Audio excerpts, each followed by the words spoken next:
TikTok TikTok time. time to rock. Do I jump in on your everyone stay away from Islam? No, I don't. Anyway, So, this show's ruined already from the beginning. What? What? It is ruined. Nothing. Hey everyone, how you doing? Been a little while. Have you noticed that it's been a little while? How many times you go live while I was at EPS? I saw once or twice. I didn't go live much because I have been busy doing a lot of different things, including moving to a different place. But I did go live maybe once or twice, or I think twice at least. That's what I did. To once talk about the whole situation, about the article, which shall not be further mentioned at this moment. An article, you say? Yeah. Funny, I still haven't read any of those. I read tweets. That people were posting. That's it. What's wrong with you, man? What? Why wouldn't you? Apparently, the article keeps changing or something like that. Yeah, they keep changing the article. They keep correcting it, issuing corrections, and then apologizing. The footnote of the article is getting longer than the article itself. It's kind of fun. That'd be funny. I should read it and point out all the errors and blunders. What the heck is happening with YouTube? Hey, someone says both changed background. No, AP did. I have my same background. I'm just cropped a little more, and I have shirts I ironed on the back of this chair, which I'm mashing right now because I wasn't paying attention. That's very based. No, I have a different background because I had to because I'm moving right now, so that's that. Let's see. New username, Catholic Zombie. Thoughts? Yeah, it sucks. Get a life. Hello, friends. Who else we got? No wonder they were late. What do you mean? We're only like 5 minutes late, which is like 10 minutes ahead of time for us. I've been spreading the message of Al-Zut to many Muslims, but no one responded. Don't worry. You keep spreading the message of Al-Zut. You will eventually be heard. Let's see. I saw your video, AP, on David, and it was awesome. You made a video about me? Oh, that article?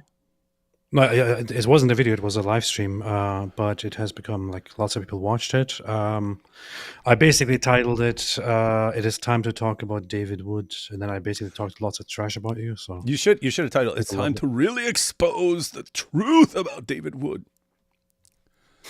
I did. Let me look it up. Apostate prophet. I destroyed you, man. I destroyed you. Don't watch that live stream. Hey, you got that Julie chick on the front. David Wood is a proud grapist. It's time to talk about David Wood. 58,000 views, man. It's pretty based. Yeah. Pretty based. Oh, hang on. Then you have a post. You say, the author of that horribly libelous article has changed several more parts and apologized to David and me in a footnote. It's weird. I'm not complaining about anything. 1, I don't buy it. This is either malicious or extremely sloppy journalism.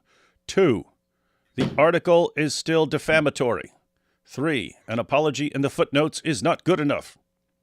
The funny thing is also that after that article, they wrote she actually wrote another article and kind of made it worse. But I don't want to talk about it any further because there are some other things going on in the bank, which is why I don't want to say, in all honesty, what I actually think about her or them and all that, because I kind of hope for some reconciliation. I don't know. We're all about reconciliation here, ladies and gentlemen. We're all about reconciliation.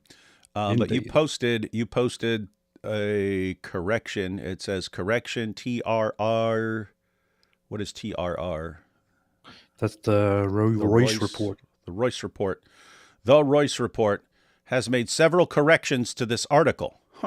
Most notably, the characterization of Wood as boasting about his sexual misconduct and Idemir as laughing it off. Well, those would be some good things to correct. They actually corrected that. I pointed it out, and I made a live stream. They watched the live stream and then corrected it. But they actually had it written there that that while you were talking about that I laughed off the severity of the confessions, which is like it literally appears nowhere in the in the clips that they themselves posted. I think you may have chuckled at some points, but it was because, is David really this freaking crazy that he's blurting all this out in a live stream or something. Yeah, I didn't even chuckle during those 2 minutes that you talked about it. I like the worst I did was I had like a nervous grin on my face as I usually do, and then at some point started hiding my face, and I don't know how they interpreted that as laughing off the severity, which is Well, it's good the Royce report made corrections to her attempt at character assassination. Let's see. This was the interpretation of the reporter, given the demeanor of both men, but Wood clearly acknowledges his behavior was wrong. Shocker. It's weird how everyone leaves that out at first, and then they get people pointed out to them. We apologize for the mischaracterization. Also, we initially stated that Wood rejects moral conventions, but changed to rejected, showing his change in views. The Royce report also removed a sentence claiming that the 6% dislike ratio of the video with Wood's confession shows a normalization. Wait, they took the dislike of 6. They took the 6% dislikes and said that this shows that my behavior is normal. Oh my goodness, this is weird. Being stuff, normalized, man. Yeah, that's yeah. Plus, it's a 6-hour live stream, guys. Those 6% of dislikes are like Sam fans, and enraged that we called out their guy. This wasn't, oh my God, yes. Hey, we think sex with little girls is okay and good. What the heck is wrong with these people, man? The funny thing is that while you are giving those confessions, right, at some point I say to you that you should clarify that all of this happened when you were a horrible non-Christian, and you do, and then you also continue after that in the very same clip that she posted on Twitter and that they reference. You actually say that none of this is excusable and none of this should be done. This is absolutely horrible. There are no excuses to doing it, and so on. So you are clearly pointing out that this is an evil and horrible thing that there are no excuses for. But they apparently didn't take that into consideration at all, especially the author who wrote the initial article. I would say, I mean, it's irredeemably bad journalism, and I don't see any other way except that they should fire that guy. And here's what's weird to me, like, and with the Dawa guys, right? I can hand you on a silver platter a bunch of stuff to attack me with. Here you go, guys. 1, 2, 3, 4, 5, 6, 7. Here's 7 things you can attack me with without mercy. And they'll still make things up and exaggerate and lie about things. And it's like, well, why? Why do you like, why is there the need to do that? Weird stuff, man. Weird, wild stuff. Hey, so, you heard about Nigeria, man?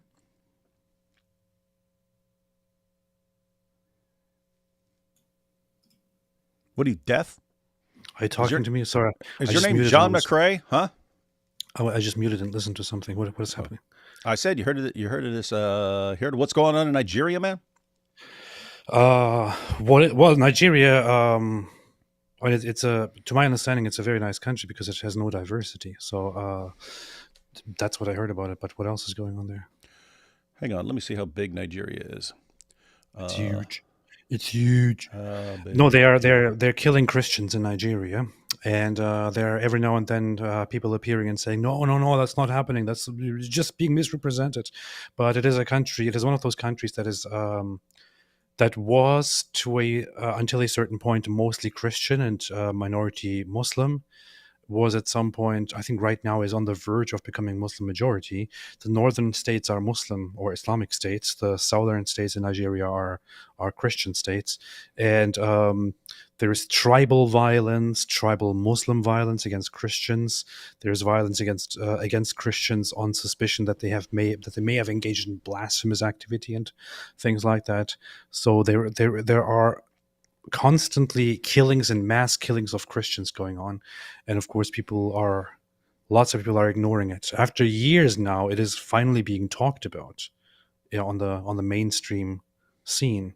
I hope it helps. Yeah, guys, Nigeria is actually one of the most important places on the planet, and people don't focus on it. Nigeria. There's a line. There's actually a name for the line. I knew what the name was at some point, but I forgot what the name is. But there's a line that goes basically between the Muslim world and the non-Muslim world. Basically, you have Muslim majority on one side, non-Muslim majority on the other side. So that line runs right through Nigeria. And Muslims, the jihadis and so on, they want to keep pushing that line further and further. And it's just understood by everyone who pays attention to the situation. If they manage to push their way through Nigeria, they're not going to, there's not going to be anything to stop them. And so very important to pay attention to, very important to equip the Christians there. They definitely need to know their apologetics and polemics and so on. But also they have got a real crap government there that just doesn't protect them. So I'm hoping that by some sort of pressure, these things can be fixed, because this is seriously messed up stuff going on in our lifetimes. Christians being wiped out slowly but steadily in Nigeria. Church after church, community after community, schools. That's what we're talking about today, guys. We're talking about over 300 Christian school children kidnapped from a school. If this sounds familiar, that's because something similar did happen several years ago. And they never recovered some of those schoolgirls, because they were forcibly converted and married off to jihadis. And look at the grin on AP's face when I say that. Julie Royce, you're right about AP. Look at him grinning. Look at this. Look at him laughing right now. Look at him chuckling hysterically as I share news about Christians being persecuted. This is It's what going to be the Turks next do. article. His friend Idemir, known as Apostate Prophet, laughed off the severity as David Wood described the brutal persecution of Christians in Nigeria. David Wood agrees that he is a horrible, evil person who must be exposed. Wait, now Julie Royce has the Dawa voice. Oh. Hey, all right, guys, everyone, we got some, this is going to be some messed up stuff today, some sad, messed up stuff. I'll take these first few super chats, and then we'll jump into, got some videos, and we got an article. I got a BBC article on the kidnapping and a Reuters update on some good news. It would be great if it's even better news, but good news is 50 of the kids escaped. People are, nice. yeah, and people are asking, well, how they escape and so on. Were they released? I don't know. I don't know all the details. Maybe we'll see it in the article. But I remember with the Chibok girls, if you're taking hundreds of people and you've got like 10 jihadis, then basically as you're going through a patch of woods, people will just run off. People just run off when they see an opportunity. That's what was happening back then. Could be something similar now. But yeah, when you take hundreds of kids, and you go through an area where some of them can run off, that sort of thing happens. I don't know if that's what happened in this situation, but yeah, again, maybe we'll see. Maybe we'll see from the article. All right, we'll take these first few super chats. So we're going to watch some video clips and check out some articles, guys, because, ladies and gentlemen, we need to pay attention to what's going on in Nigeria. Everyone needs to be updated, and everyone needs to stay aware, and people need to be calling on their politicians to put whatever pressure they need to on this place to stop kidnapping. I mean, can you imagine your kid goes to school? Your kid goes to school and it's just a Christian school, and you got all the Christians there at school, and jihadis can just show up and take hundreds of them away. It was like half the population of the school. It was like they went and just took half the kids out of school, and no one can stop these guys. And it's always a situation where it's like, is the government just like completely incompetent, or do they not care, or are they just spread too thin? They don't have the resources, or are they complicit? They want it to happen. They want these Christians taken, or do they just not want to get on the bad side of the jihadis? Because when you go against the jihadis and stop them, then you're targeted too. So it's like, yeah. But whatever the situation is, it's like the government literally is not stopping kids from being kidnapped, forcibly converted, held for ransom, and all that stuff. But anyway, bad, rough place. Whereas Nigeria could be like, a paradise in Africa. They have all the resources and so on. It's just constant tribal fighting and jihadis killing and slaughtering, and it's like, man, get over it. Let's not exaggerate. It's Africa in the end, but still, yeah, it could be better than it is. Yeah. Sandman says, there's a song that goes, when the cats come out, the bats come out to play. The parody should be, when the bats come out, the jats come out to play. The Zut come out to play. Let's see. D Wood and AP Rock, hit that like button, everyone. Yeah, guys, we have tomorrow. I'm going to be on IP's channel. Apparently, Muhammad. I haven't seen it yet, but apparently, Muhammad Hijab responded to the Islamic dilemma. Now, the last time he responded to the Islamic dilemma, it was the dumbest response I'd ever seen in my entire life, and that's saying something. But apparently, he tried to respond again. So, going to be on IP's channel tomorrow. We're going to go through that. See if he's really destroyed the argument as he claims to do. But after that, me and AP, what's that? They never get tired of losing, do they? Nope, they don't. They never get tired of losing. You can't spell Islam without the L, ladies and gentlemen. And yeah, so we'll go through that. Other than that, me and AP are going to be reviewing a lot of recent debates. That should be fun. Indeed. Just curious, what do you think about everything happening in Dearborn? You mean all the stuff I said was happening in Dearborn 15 years ago? And then everyone said, you're a racist, you're an Islamophobe. And now everyone's freaking out going, oh my goodness, look what's happening in Dearborn. Yep. Okay, last one. Eventually, Apostate Prophet and Apostate of Allah should do a stream on apostasy in Islam. God bless to all of y'all. That would be good. That would be good to have just an apostate show. You know what I mean? I mean, like a regular apostate show. Like every Friday, there's the show called The Apostates, and it's like 4 of you, 4 ex-Muslims. Could be like you, Apostate of Allah, DOC, and Hatun or something like that. And it could be a live call-in show. And you say, call in if you want to say we're wrong. That would be nice. Hey, Apostate of Allah, let's do it. Do it. Do it. Do it. I guess I'm the 94% lol. Alex O'Connor posted a video, Am I becoming a Christian on a Sunday? Haven't watched it, but it's already based. How's it based if you haven't watched it? The video might say, am I becoming a Christian? No, because Christianity is the devil. I convert to Islam, Allahu Akbar. And you already said it's based. For some reason, Alex O'Connor is one of the few people for whom I have notifications turned on my phone because I set it up at some point because I was waiting for something. So I got the notification as soon as he uploaded the video, am I becoming a Christian? And then I just responded within like seconds in his comments and said yes. And now I see people go, no. You're caught in the gravity of the gospel. And it's pulling you in. Let's see. Slander is a hell of a drug. Lord have mercy. Ash. Good to see Ash back on his channel. Not banned by stupid YouTube. I want to thank Apostate's Prostate again for sponsoring my live stream earlier. You're very welcome. You're very welcome. I went there and said this review is sponsored by Apostate Prostate. So, yeah. There is a very common Arabic phrase that AP may be familiar with, which loosely translated says, you kick me out and you cry, then you run to your mother and you lie. This is quite literally all of Da'wah and Sam Shamoosh.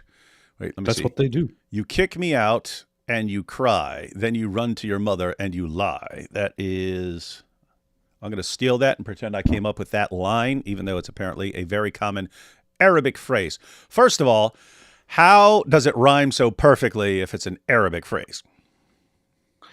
Secondly, how in the world do you want us to believe that Arabs actually said something interesting? And based. Yeah. Called the societal average IQ line, I believe. The line running through. Psalm 72, 8-9, the true river to the sea. Yes, indeed. A civil war in Nigeria would likely be the most violent and largest civil war. The result would be devastating for the world. Yeah, those civil wars in Africa, as they go hard, and they tend to be bloodbaths. Let's see. Is there a reputable ministry or organization that we can support or go assist and help the Christians in Nigeria? Hey, that's actually a good question. I know ministries that sort of, there are global ministries that are drawing attention to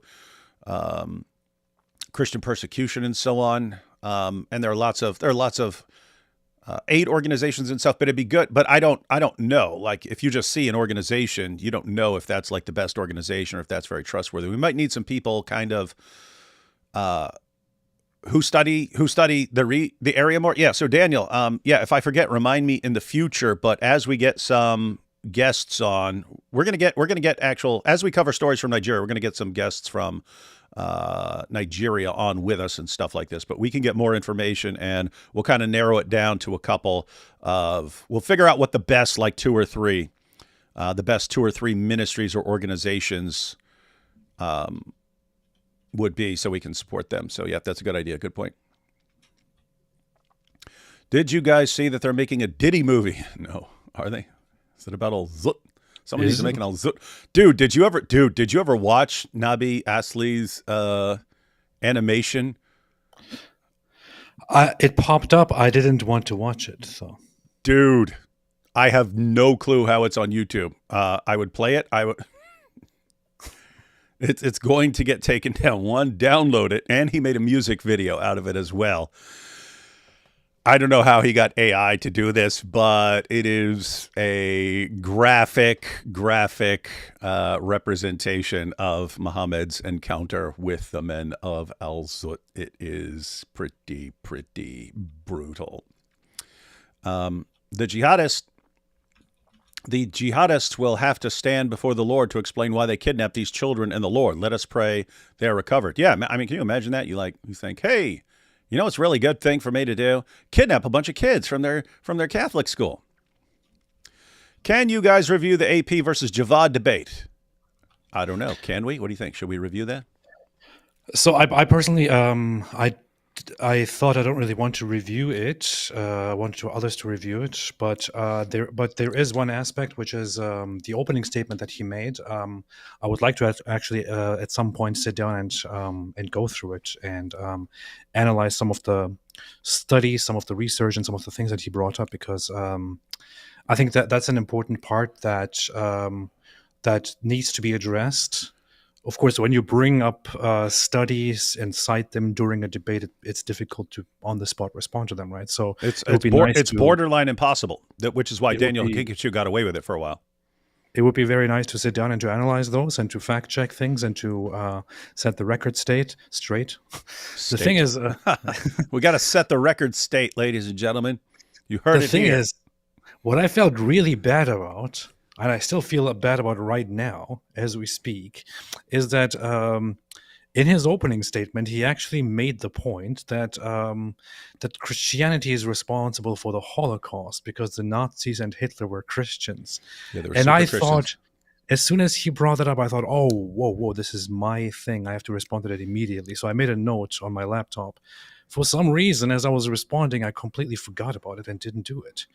That's my thing, man. It's like I can brutally refute. Yeah, you talk about that crap all the time, man. You know all that stuff, all that Goebbels stuff, and yeah. So we should at some point go through some of those things and address them.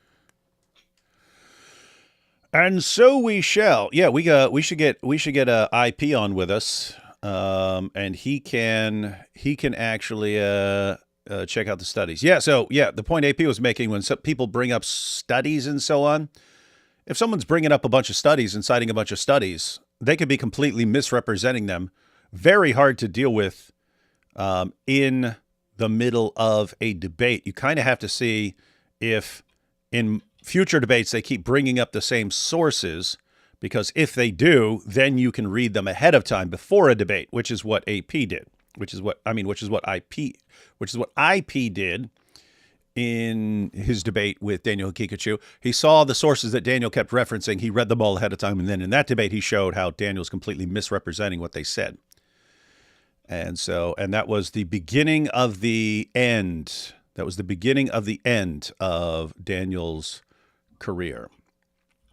He was very popular up until then, and that was when the slide started to happen. All right, let's see.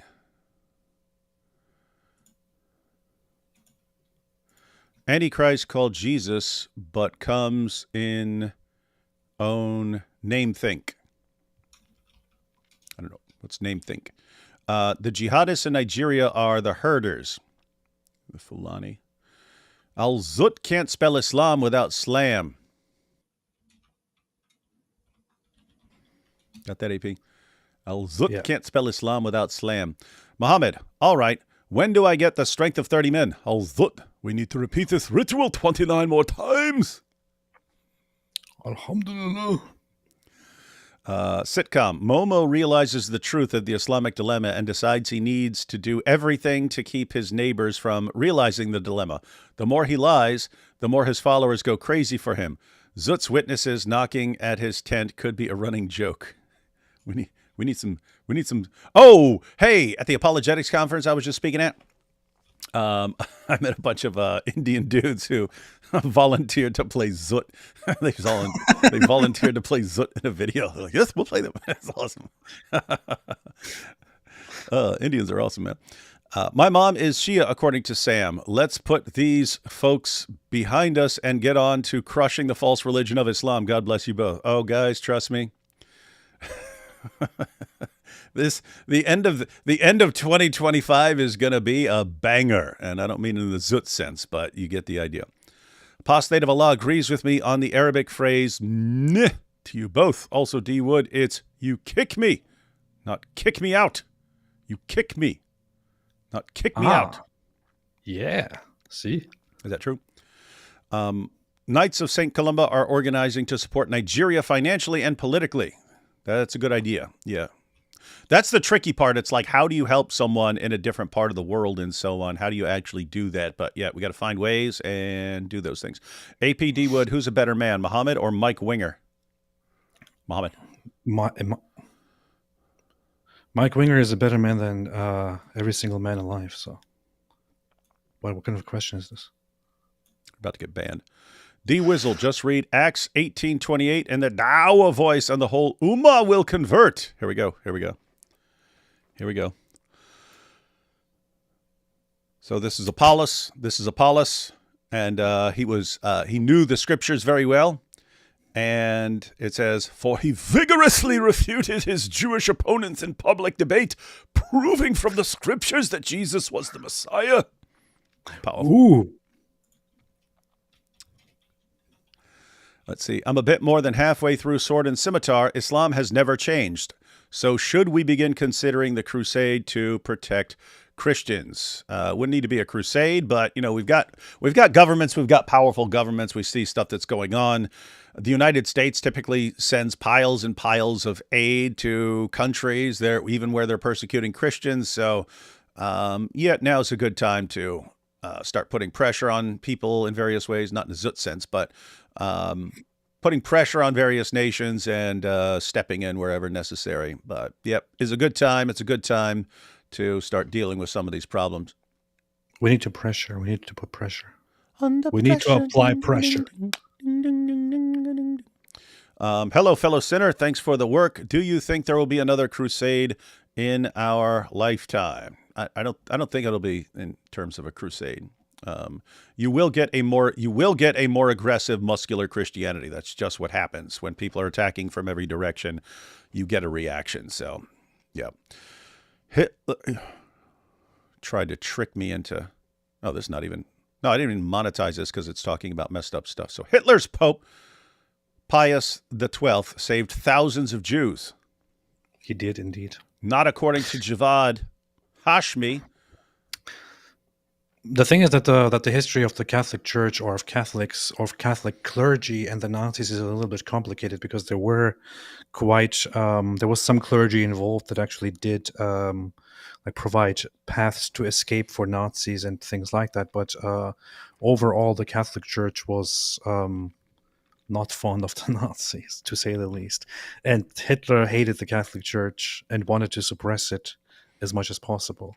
And the Catholic Church did help a lot of Jews. So, and wasn't sort of the overall plan? Let's all just keep going to church and stuff now while we deal with the outside problems and all these other problems, and then later on, we'll let these guys know what we really think. yes, Along those lines, yeah. I remember hearing that from you. So what Hitler basically wanted was to take over. So he wanted to suppress the Catholic Church because the Catholic Church had power outside of Germany, and that would that undermines the entire goal of taking control of Christianity. And what he wanted to do was to unite the Protestant churches under with people that he himself plants into the Protestant churches, and then to establish something that is called positive Christianity, which is basically a brutal heresy where Jesus is turned into this Aryan figure who is a hero against the evil Jews and all that, and wants to basically, he wanted to get rid of most of the Old Testament and turn it into his own state religion that would be a complete corruption and perversion of Christianity, to eventually then get rid of it entirely or just to use it for his own purposes. That was the entire goal. More I hear about that fellow, the more I don't care for him. Huh. They beat me in the desert. Friendly reminder to dunk your flies. Yes, that's always a good idea. This is very important. So if a fly falls into your soup or your drink or something like that, you are Your hummus? always, you must, yes, yes, Falafel? indeed. Thank you. Exactly, thank you. Your ketchup, your honey, whatever it is. Always remember to dunk the other wing also into it, because if one side carries the poison and the other side carries the antidote. That comes from the great wisdom of the medical doctor, Prophet Muhammad. Very powerful stuff. And we have check out Equipping the Persecuted. What is that, like a channel or a ministry or something? Matter of fact, I'll just look it up right now and see what it is. Equipping the it's Equipping the Persecuted.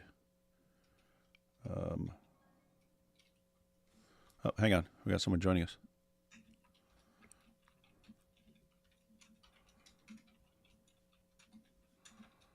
Hey, what we got here? Hey, brother. Hello. Hey. Hey, Hey, how you doing? I'm doing well. My apologies for jumping in late. Sorry. How you guys doing? We're good. We're good. Awesome. Yeah.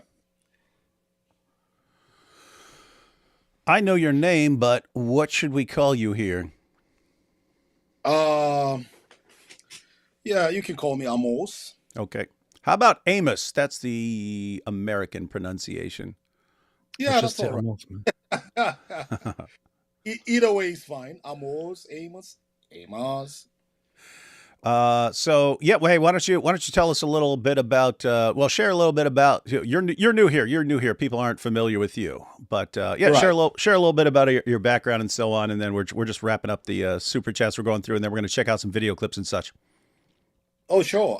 So I am, originally from Nigeria, and I came to the United States for further studies, and of course, I came from the northern part of Nigeria, and yeah, so You're from North basically, Nigeria.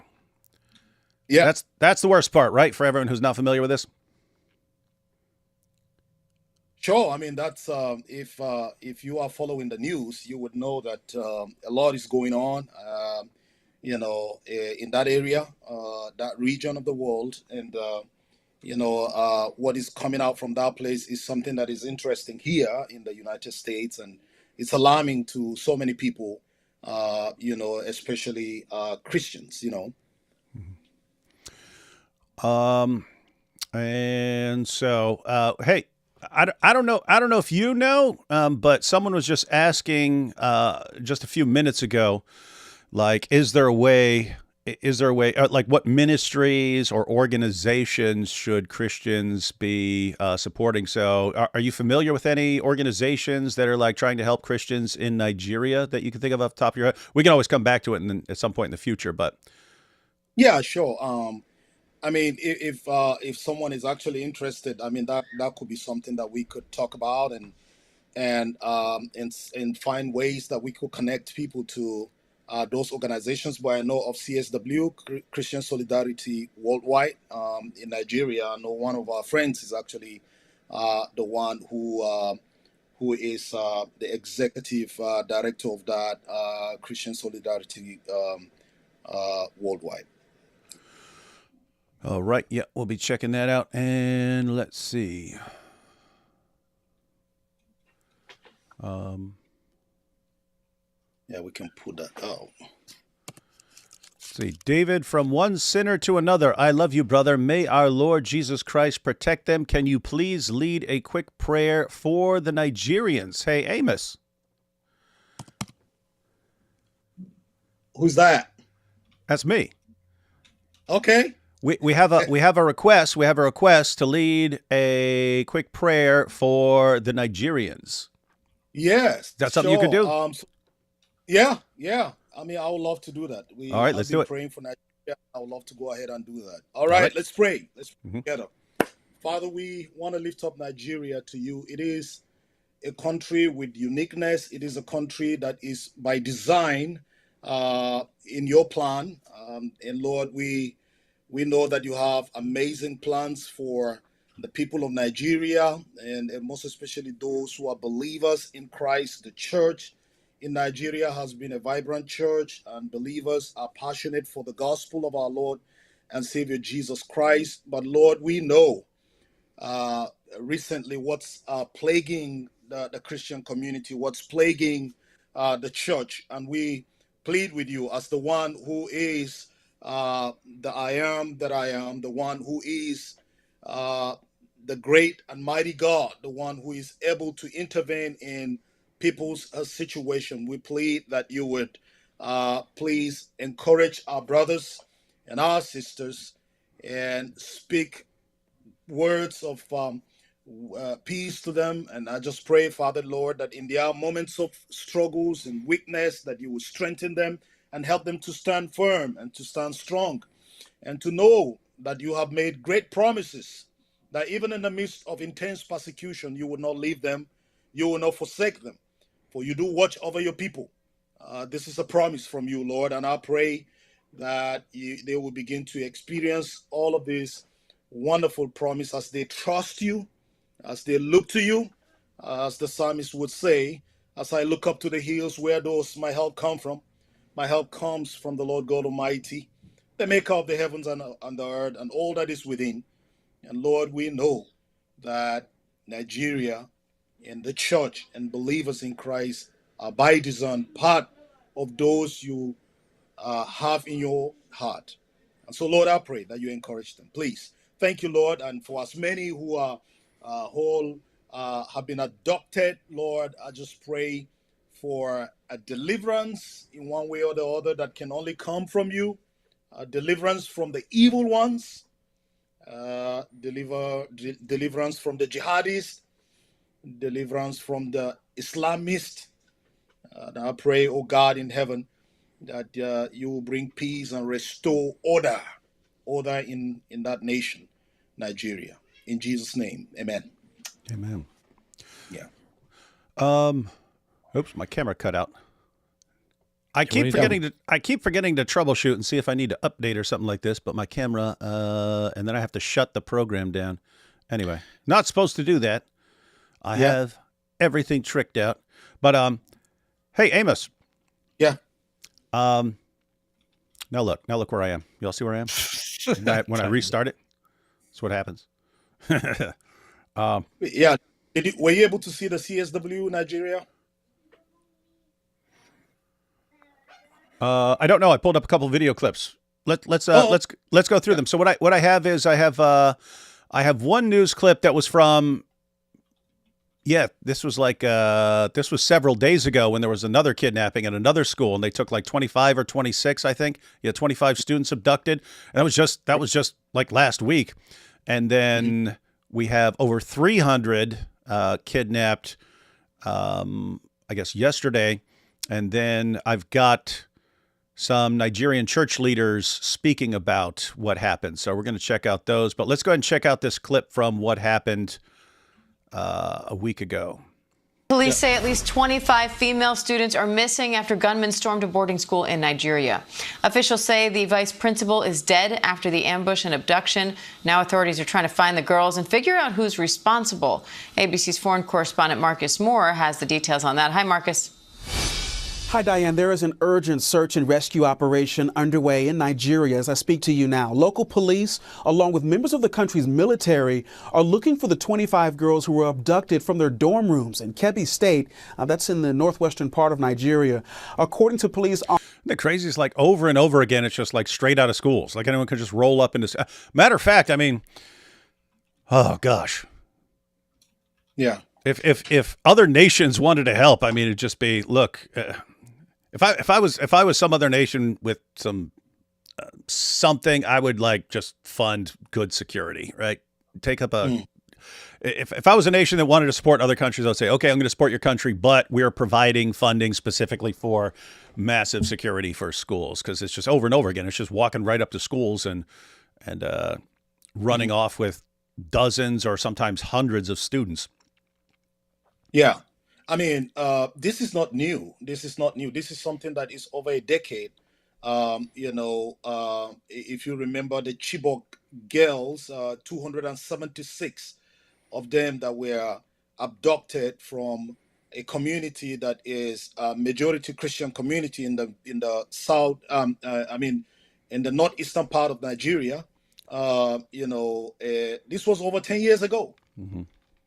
And this keeps happening, and then you begin to wonder, what is it that is going on, that it happened once, and the security intelligence is not structured in a way that they will be able to sort of address that kind of a problem. Now, if it's like once, and then one can say, hey, this happened, and we are just taken by surprise.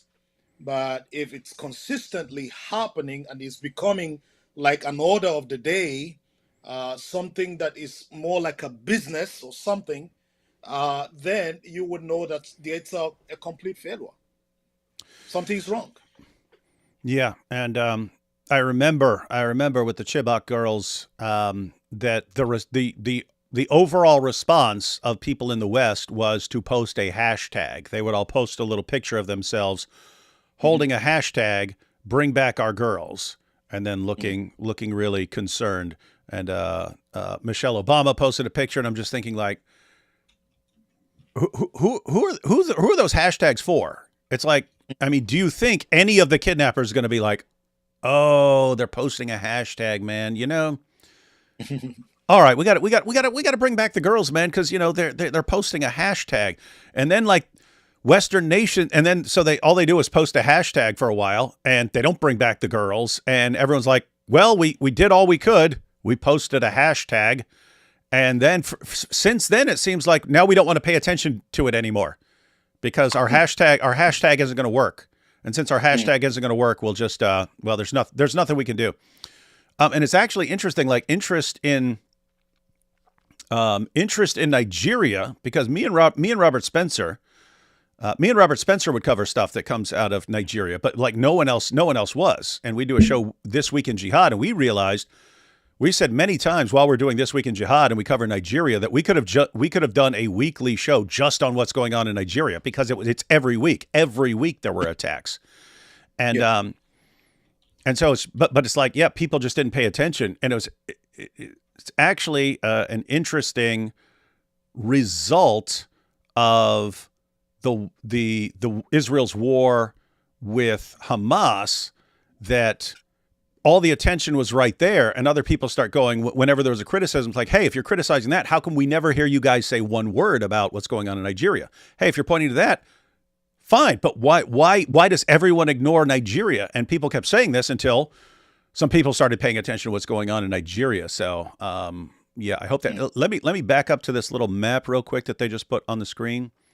But so this is Nigeria here, and what do you think happens if Christianity just collapses in Nigeria and Islam takes over? How does that affect the region?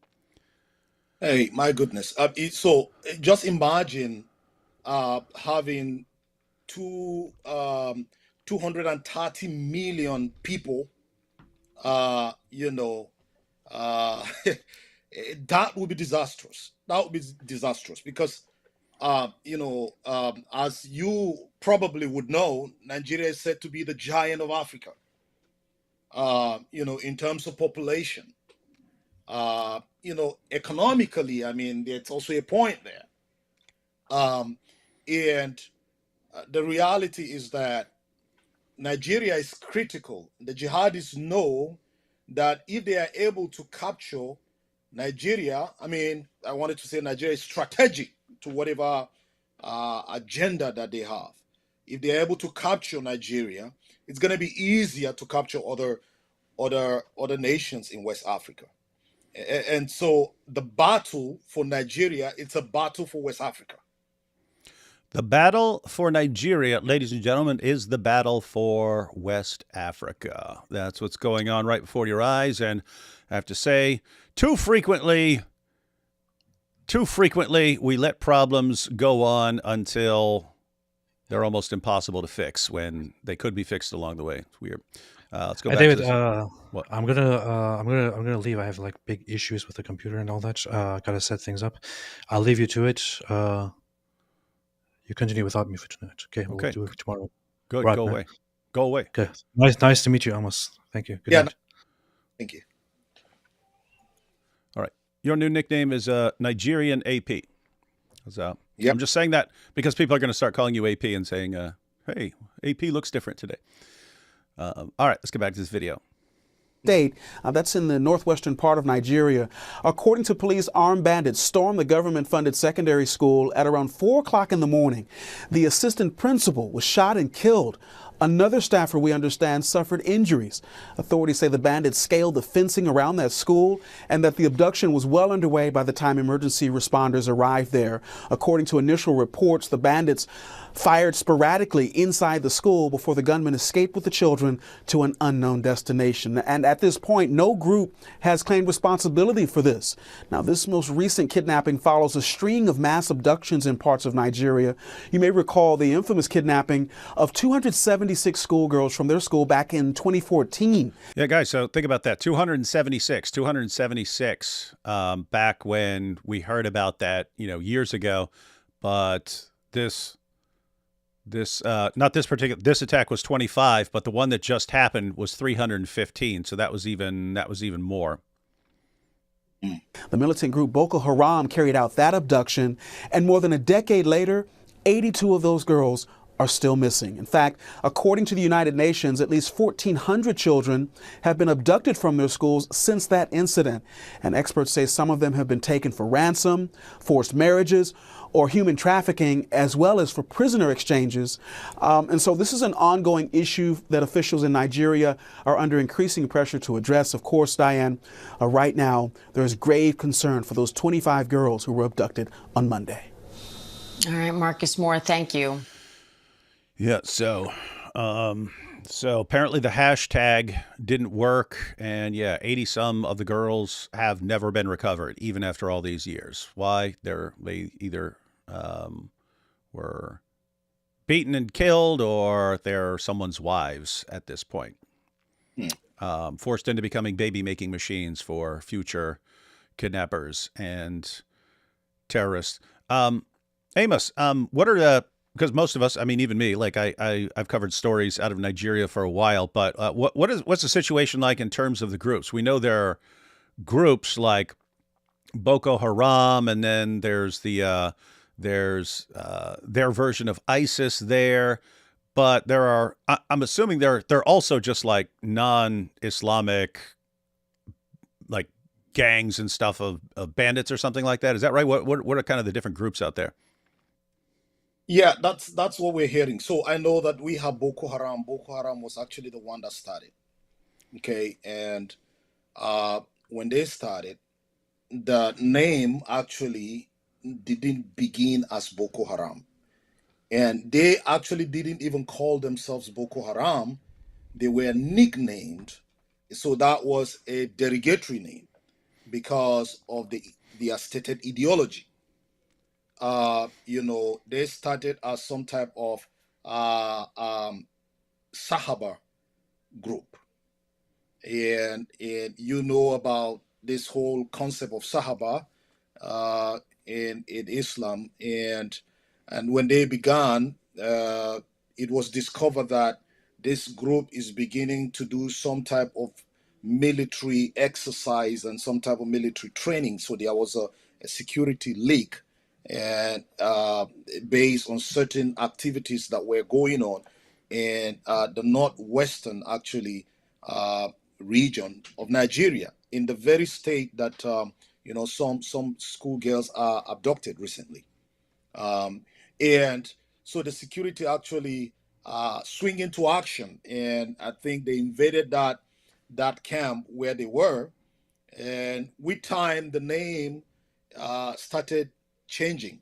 So it morphed from Sahaba to Nigerian Taliban, when we had issues with Taliban, and they sort of nicknamed themselves, and which it's an indication that, hey, we are having an ideology that it's the kind of ideology that the Taliban have.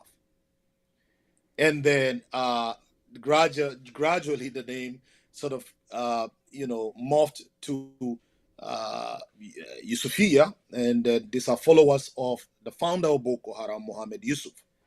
And then, because of the stated ideology, the mainstream Salafi clerics began to address them as Boko Haram, because they were against anything Western education.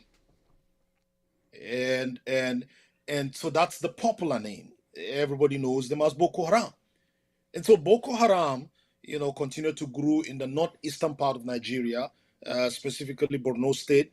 And then with time, Boko Haram had a link with Al Qaeda. And so there was a network. I mean, some scholars were able to reveal that in their books.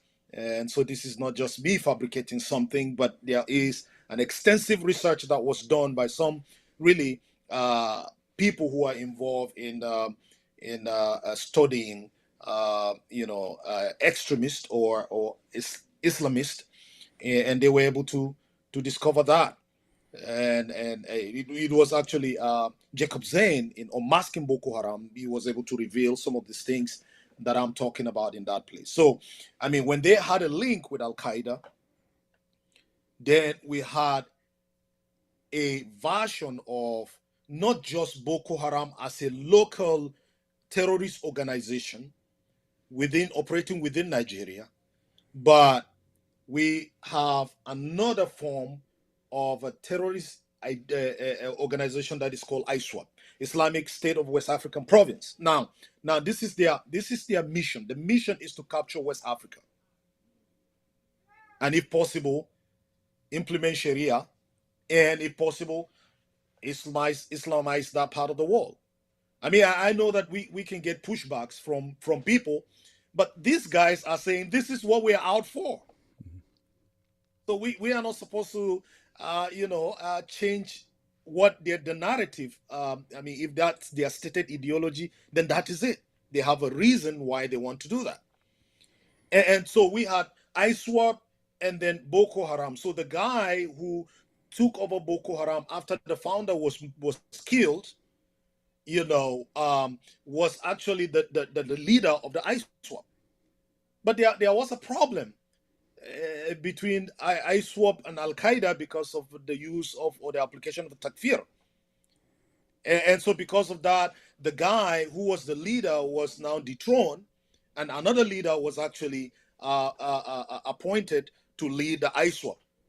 And so ISWAP, that was led by the leader that was dethroned, began to have problems with the local Boko Haram in Nigeria. So, but we have, because just to go straight to what you're asking, we have Boko Haram, and recently they are known as JAS, and then we have also ISWAP, they are in there, and then we have the jihadist Fulani militias, who are moving around and invading communities that are mostly Christian communities and killing other people. I mean, we will not deny the fact that they are also invading other Muslim communities and then abducting people and requesting for ransom. I mean, that is happening. But they do that in the name of Islam. That's something that we shouldn't deny. If they come chanting in the name of Islam, what are they really saying? And scholars would say that, hey, the terrorists or Islamists would always believe that they are the most authentic Muslims more than any other Muslim. So that's kind of like what we're seeing. So you hear names of different groups, bandits, unknown gunmen, invading communities, herders, farmers clash that mostly happens in the night. So I wonder whether the farmers are in their farms in the night. And then you begin to wonder, what is going on? Who are these people in a true sense? I think we need to call a spade in order that we might address the problem, because there is a stated ideology, and that stated ideology is rooted in some sort of Islamic sources. So, Yeah. with just you, I mean, you kind of already you pointed this out with the Fulanis and so on. So, but you mentioned like Boko Haram and so on, that they'll declare other people from other groups like apostates and things like that. So, basically, Boko Haram, Islamic State, the Fulani herdsmen and so on, these guys, any of these groups will attack other Muslims because they view them as some sort of wrong group or heretics or apostates and stuff like that. But that would get used to say, see, this isn't about Islam. The same thing happened with the rise of ISIS in Iraq. They were going around killing Shias left and right. And so politicians and journalists said, see, they're not Muslims. Muslims don't kill fellow Muslims. But these guys are killing Muslims. Therefore, this proves that these guys aren't really Muslims, not realizing that Surah 9, verse 73 says to wage jihad not just against unbelievers, but also against hypocrites, those who claim to be Muslims but aren't living it correctly. And so every time you have one of these groups arise, they start going after other Muslims too. And then people say, hey, they're not real Muslims. See that? What? They're not real Muslims because they're following the Quran's command to kill people they regard as hypocrites? It's weird. Yeah. Weird stuff. Hey, the interesting thing about the Nigerian one is this: there is a division. I mean, Alexander Tonston talked about that in Salafism in Nigeria, one of his books that he's written. So now this is the thing: we have the mainstream Salafis, and then we have the jihadi Salafis. Okay, so the mainstream Salafis, now you need to understand, Nigeria, I mean, is especially the northern part of Nigeria, has been experiencing series of religious problems or crisis, to put it correctly.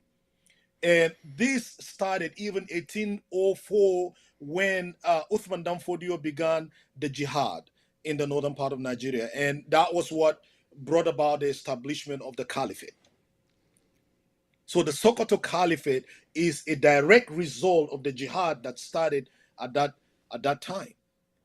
And so with time, we in the late 1970s, we began to have a group of people who were trained in Saudi Arabia and then came back to Nigeria and then formed an organization that is called Izala in Nigeria. And that organization began to change the landscape, both the political and the religious landscape of the nation, starting from the northern part.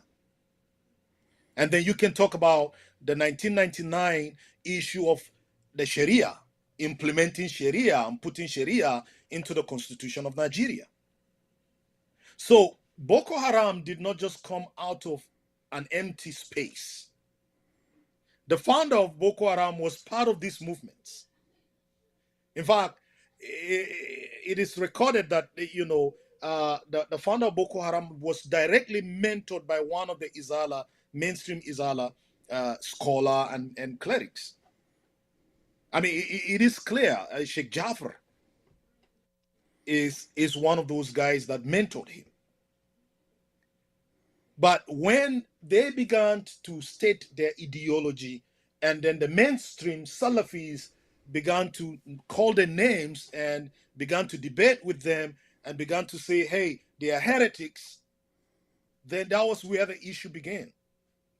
Opposition between the jihadi Salafis versus the mainstream Salafis. And that led to the killing of even some of the mainstream Salafi scholars or clerics by the jihadis. I mean, some of them, they came out and say, we did that. So Hey, you see the interesting thing about their kind of ideology in Nigeria. Hey, Amos, what are you using as a mic? Some people are saying you're a little quieter than me. I don't know. Okay. Can they hear me now? Are you just using your computer, or? I should be using. I believe I should be using an external mic. I'm not sure if that. Oh, okay. Check. Yeah, I think so. I think it's my computer directly.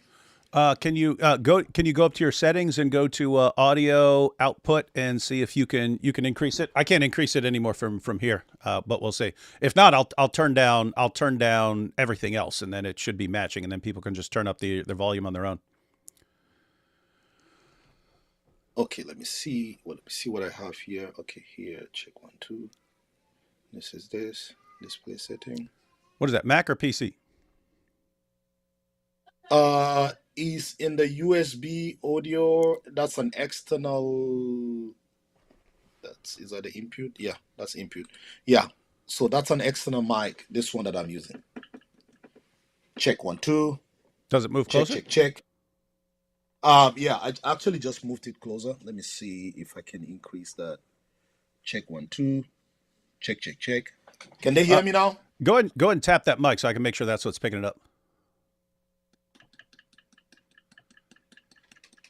I don't think it's picking up from that mic. Okay, all right. So let me. Do you want me to change it to maybe? Let me change it to. No, I'm just saying if you plug that mic in, it might still be picking up the mic from your computer or something like that. So you'd have to switch it. Let me see.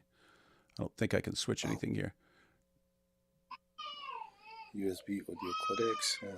Oh my gosh, yeah, that's all. Okay. There should be when you're logging on to Ecamm, there should be something that allows you to select your mic. You should be able to do that. Okay. So do you want me to just maybe drop out and then? Yeah. Drop out, come back in, see when it's setting up, and let it choose your mic, and then pick whichever. It's not bad. It's just a little quiet. So if that doesn't fix it, we'll just continue, and then I'll lower mine and stuff, and people can turn up theirs. Okay. Let's see. Hopefully that will work. Let me see what I got here. Okay. Oh, okay. There you go. Oh, I think I got it now.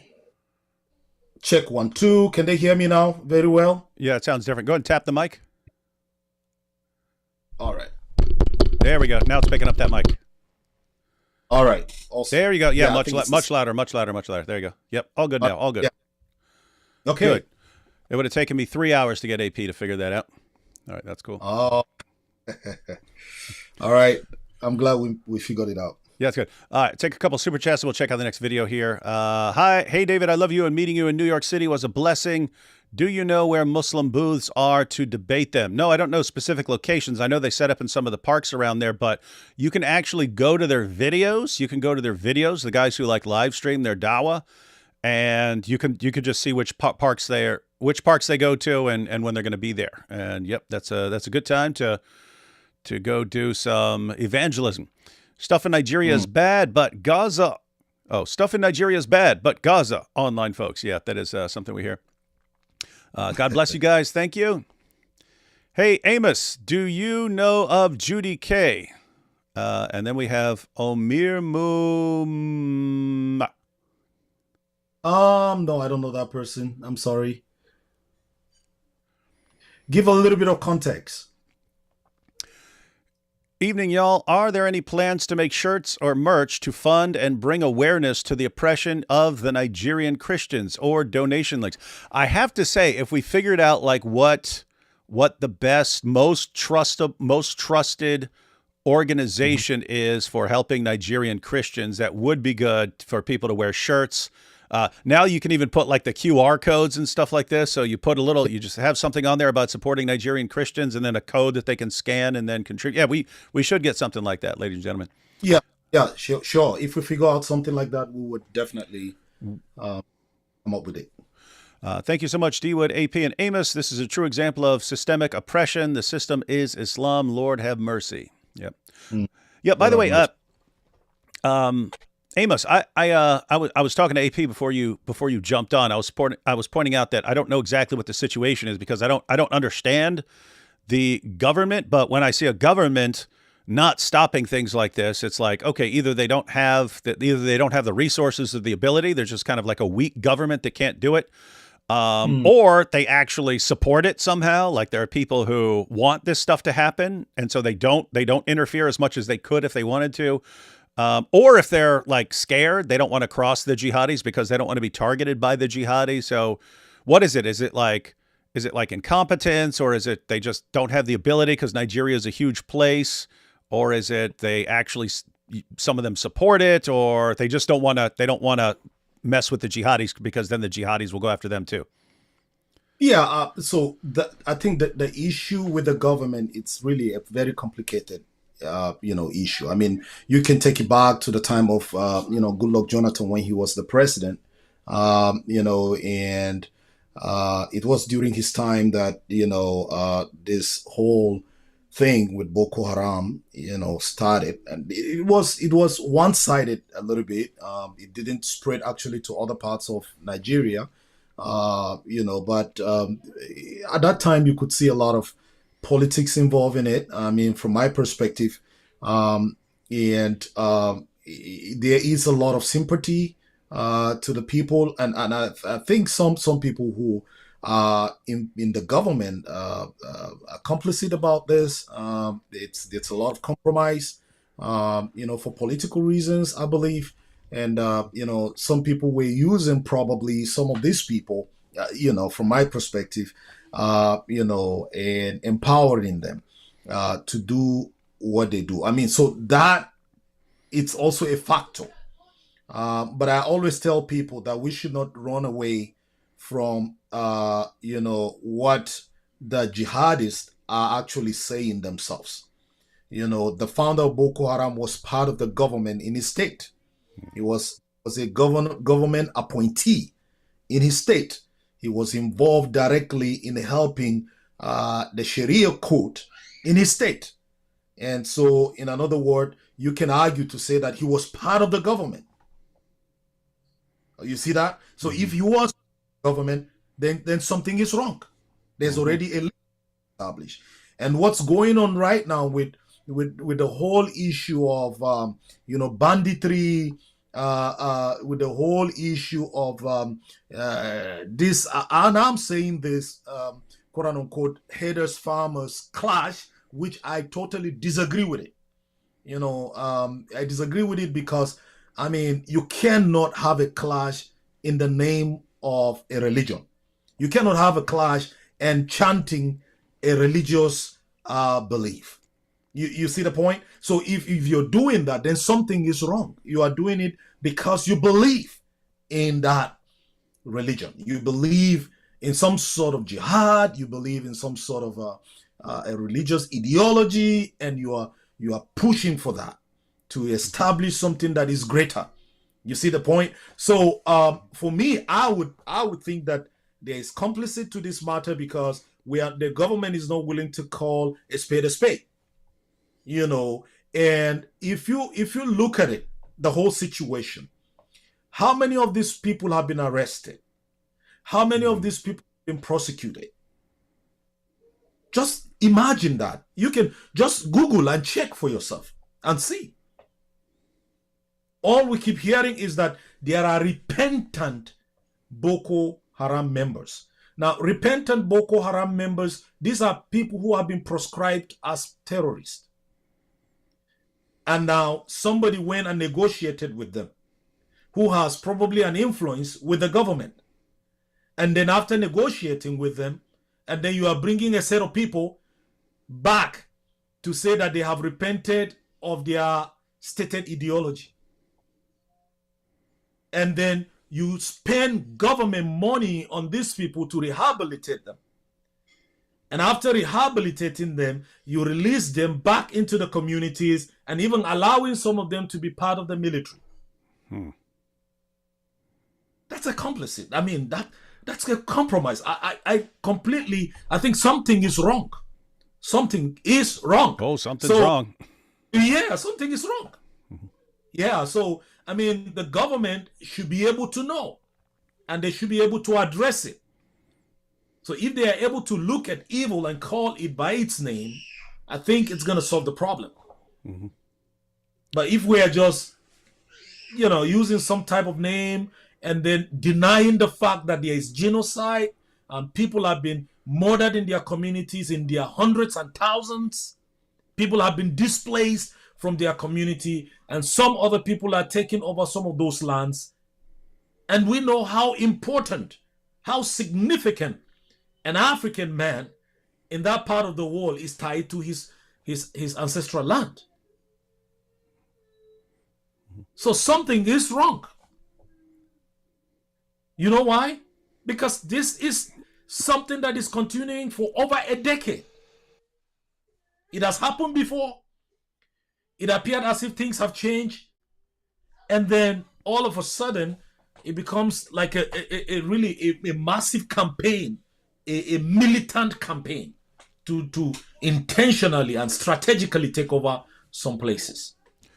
Yeah, it does seem like it's the same thing's been going on, but it seems like it's escalating because now we're hearing about it. Now we're hearing about it way more. So either it's increasing or people are just paying attention to it more and more. But it's just like, I mean, every time you open your computer now, if you're getting any sort of updates on anything from Nigeria, it's just kidnapping, church burn, Christian slaughtered, and yeah, rough times. Noel here says people trafficking, call it what it is, slavery. Yes, some of those girls that have never been recovered are just slaves right now. I don't understand, how does this affect the Jews? Yeah, that's what the Groypers are wondering. God, do something or bring back the Knights Templar. No, that's a situation where, I mean, there are enough people and organizations in the world to make changes as long as they make some effort. So hopefully this is the time when people start making some effort here to help that situation. Allah permits these disgusting ideals. Then people wonder why everybody dislikes Islam. Most Allah has done to the world is cause fear to his own people and outsiders alike, ending apostates. Amos, what are your thoughts on Mike Winger? I don't know. Yeah, you're supposed to say Mike Winger who? Nice. Yeah, that's right. Yeah, give me a context. Let me understand. Yeah. Nigerian Christians are no fans of Mike Winger. You heard it here, folks. D-Wood, we have to do something for our brothers and sisters in Christ being persecuted by Islam. It's been going on far too long. God save us. Yes. Right now, guys, I mean, those of you, if you're on social media and so on, definitely need to be sharing any stories that come out. And I mean, like person to person and so on. You need people to put pressure on governments. You need people to donate to organizations that help and so on. So sort of the most difficult step in these processes are getting people to know and understand what's going on so they want to actually do something. So that's what we need to keep doing right now.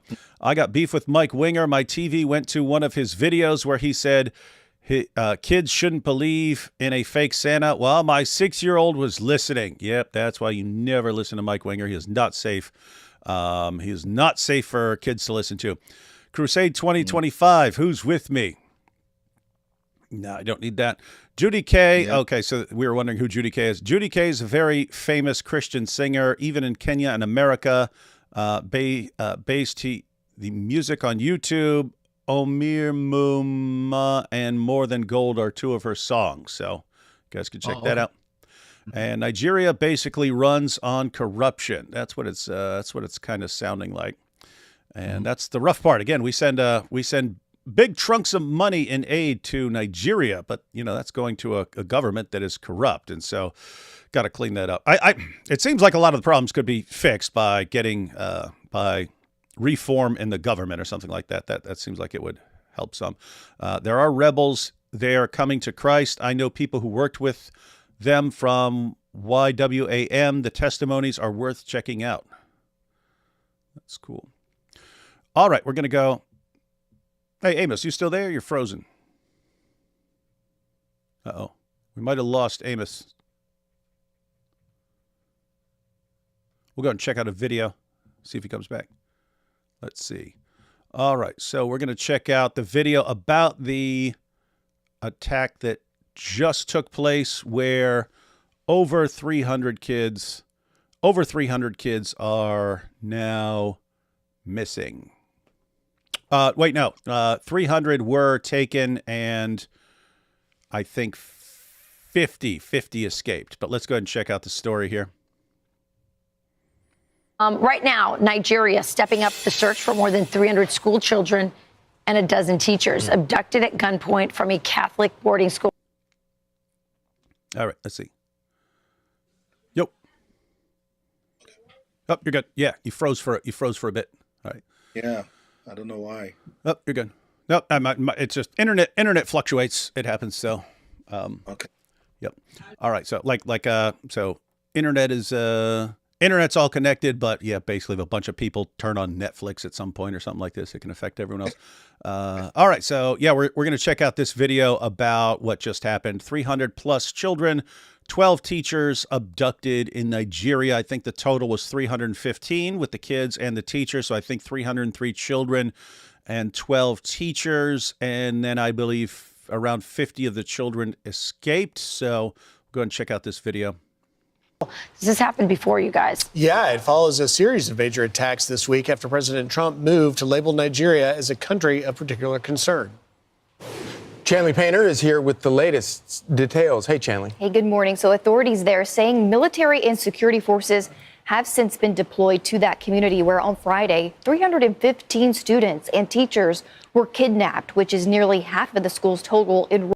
Half the school's total. So 315, she said nearly half. So you're thinking about 700 people or something like that. And 315 of them taken.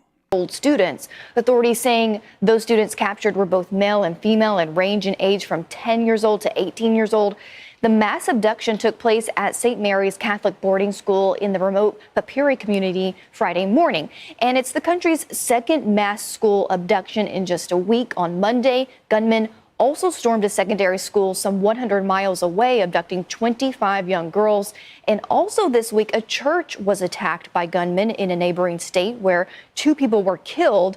The attackers also abducted the pastor and 38 worshipers from that church and are now reportedly demanding a hefty ransom for each person taken.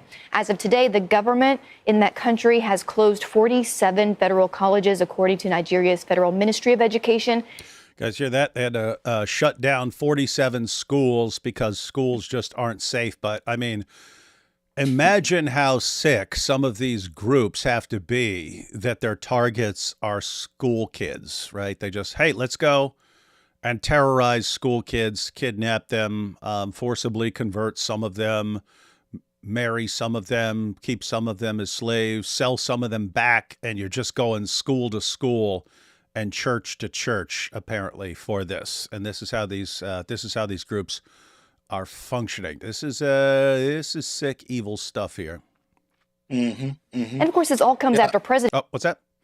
No, go ahead. Oh. Yeah, play. Trump threatened military action over what he called the killing of Christians by radical Islamists in Nigeria. Just this year, more than 7,000 Christians have been killed so far. That, according to the International Society for Civil Liberties and Rule of Law. That group also finding that since 2009, a total of more than 125,000 Christians have been killed in Nigeria, and some 19,000 churches have been burned. Guys, catching this? This is good to. These are some good numbers to share. These are some good numbers to share, everyone. This is very easy to share numbers like this. You could just go to the video. You could take a screenshot of that right there and crop it. But you go to the original video, screenshot it, or you could just list the statistics. But more than 7,000 Christians killed in Nigeria just in 2025, 125,000 since 2009, 19,000 churches burned since 2009.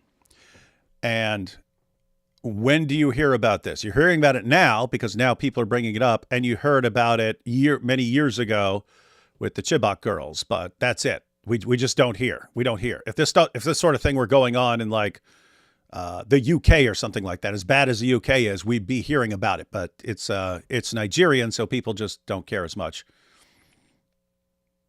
No group has yet claimed responsibility for these school and church abductions. The president of Nigeria, though, canceling all of his international engagements, including attending the G20 summit to handle this crisis, guys. Whoa, that's interesting. That's actually good. He says he's canceling other plans he's supposed to be working on to deal with this. I like that.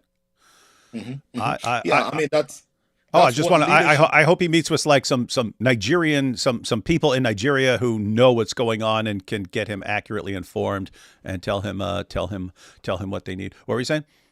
Yeah, that's right. I mean, so that's what really leadership means. Leadership is, when things are happening where you are leading people, you are supposed to cancel any other thing to focus on those issues and making sure that those things are addressed before you can think about any other thing, especially things that are outside the nation. And I think that was a good move. If only, like you said, if only that cancellation is actually going to address the problems.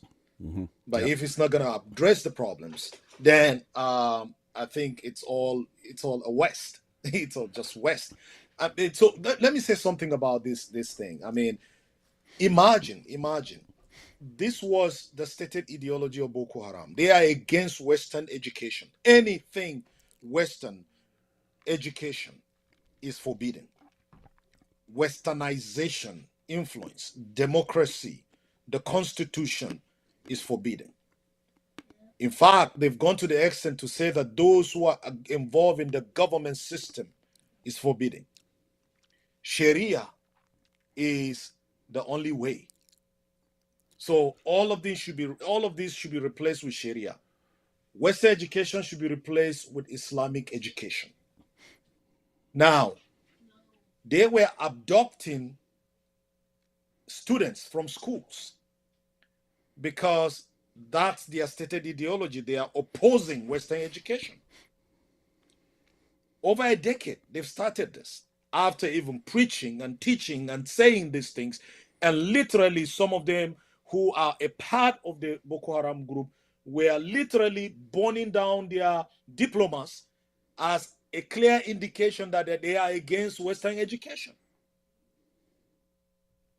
And now, don't you think Boko Haram will be celebrating if they have discovered that schools in Nigeria have been shut down? Oh yeah, we have succeeded. You see, that will be what will happen. I mean, they will not understand that to be, security measures. It's something they have said, and they are beginning to see the pressure they are mounting, getting the nation into a point that schools are shut down. Oh, hey, Amos, I think when you log back in, it switched back to your computer mic. I'm not sure. You might want to check that.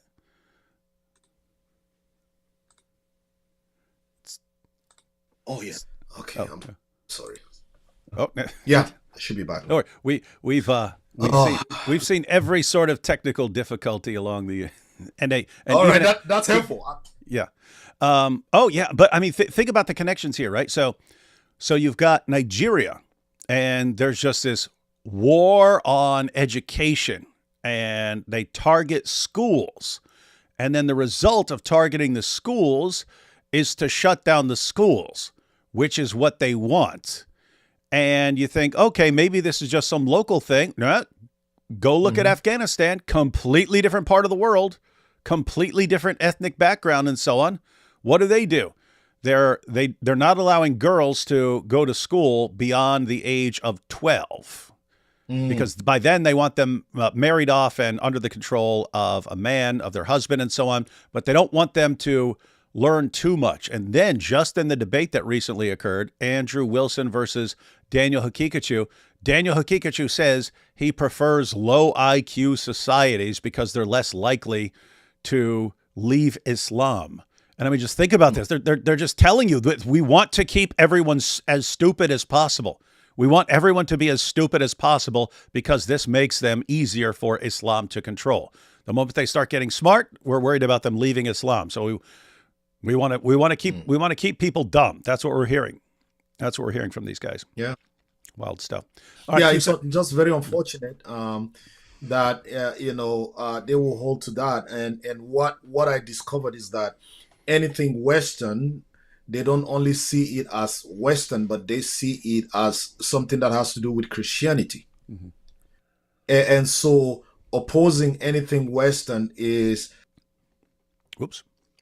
Uh-oh. Amos cut out again. Internet problem. Go ahead and watch this. Watch the end of this real quick while he jumps back in. Thank you, Chanley. What a terrible story. By the way, I believe that Secretary of War Pete Hegseth has met with the head of security in Nigeria from their government. And again, these girls, once they're taken away, they're forced into conversions into Islam and then also into marriage. And it's very difficult to get these girls back once they're taken, and these families are suffering. Yeah, who can forget the 2014 kidnapping of nearly 300 girls by Boko Haram? And so now it's good to see the administration putting a spotlight on this issue. Yeah, and the social media campaign a la Michelle Obama is not going to work. It's going to have to be bigger than that. And we will be following the story as it develops.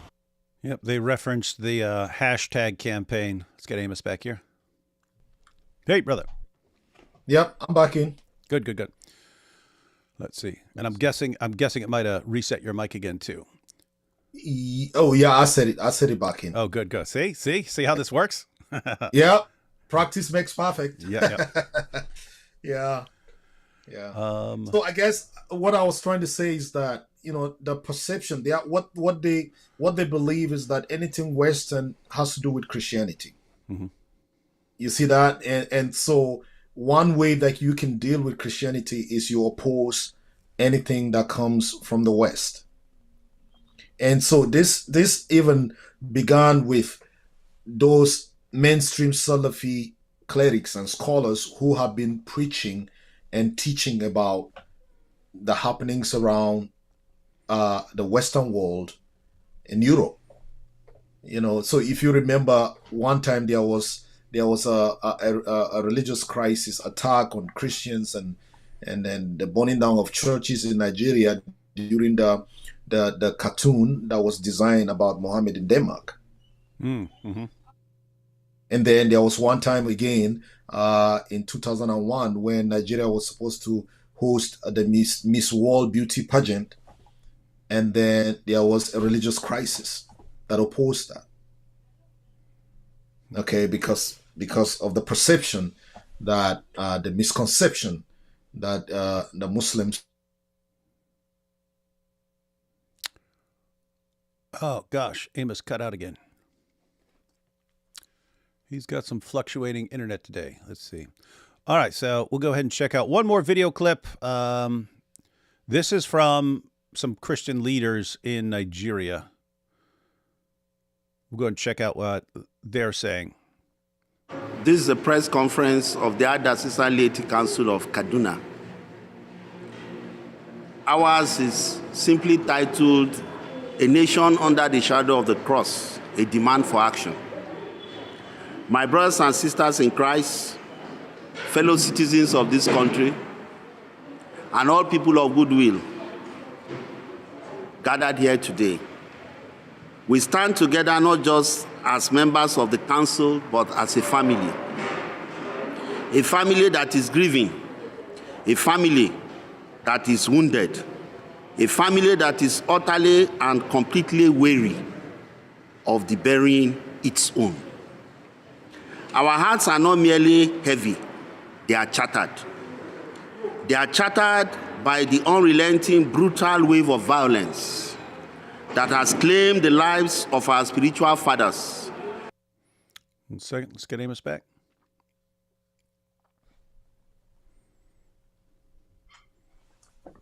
Hey, all good?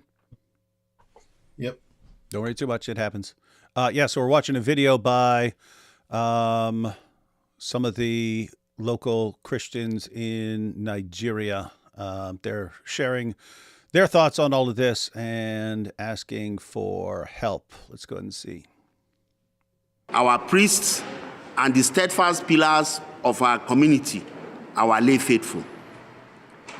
When a priest is kidnapped, it is not just a man taken. It is a community rendered shepherdless. It is the sacrament denied, the comfort withheld, the voice of Christ silenced in that village. When a lay faithful, a catechist, a mother, a father, a breadwinner is murdered, it's not just life lost. It is the cornerstone ripped from the foundation of the church, leaving children orphaned and families desolate. Actually, an important point. He's pointing out, you hear about a Christian leader, a priest, a pastor, something like that killed. Yeah. And it's like, you think, oh, that's a life lost, a Christian life lost, something like that. But that's like, that affects everyone there as well. And then he mentioned, a father killed. We look at that as, oh, a Christian got killed. But now you have the provider for that family is now gone, and that leaving that wife and surviving children just scrambling to figure out how to live without the father there. Point is, all the deaths are, all, when you see the numbers, 7,000 Christians killed in Nigeria this year, that affects way more people than the 7,000 who died. Yeah, I believe that. I believe because there are other people that have been murdered and killed by this group of people that the media does not take those reports. People that we know. We come from that part of the world. We have our own relatives. We know people who have been killed. They don't have any influence, and the media does not take their brutal killing by some of these Islamists. And so the fact that it happened in one place does not mean that that's just a number. It's happening. It is happening in different places. Pastors have been murdered that I know, and nobody mentioned that in the media. And sounds like it's happening a lot. But yeah. let's let this continue. And this horror continues. We are here, our spirits crushed against humanity itself, and perhaps most agonizing, we stand here with the sound of children's prayer, suddenly replaced by the terror of silence, as innocent children were seized from their sanctuary of a Catholic school. This is not a distant tragedy. It is unfolding in real time, right now, in the heart of our community. In recent years, the names of our fallen priests and faithful had become a tragic, reoccurring litany. How many more graves must we dig before the conscience of this nation is stirred? How many more ransom demands must be met before our government acknowledges that a dedicated servant of God should not be marked for death merely for answering his vocation? This is not a political crisis. It is a moral catastrophe. We are not here today to beg for security. We are here to demand the fundamental right granted to every citizen under our Constitution: the right to life and the right to practice faith without fear. So they're just saying, hey, we have a right under the Constitution to live and to practice our faith without being attacked, and our rights are not being respected in this country. And so they're just saying, hey, we want our most basic fundamental rights under the Constitution. They're not getting them right now.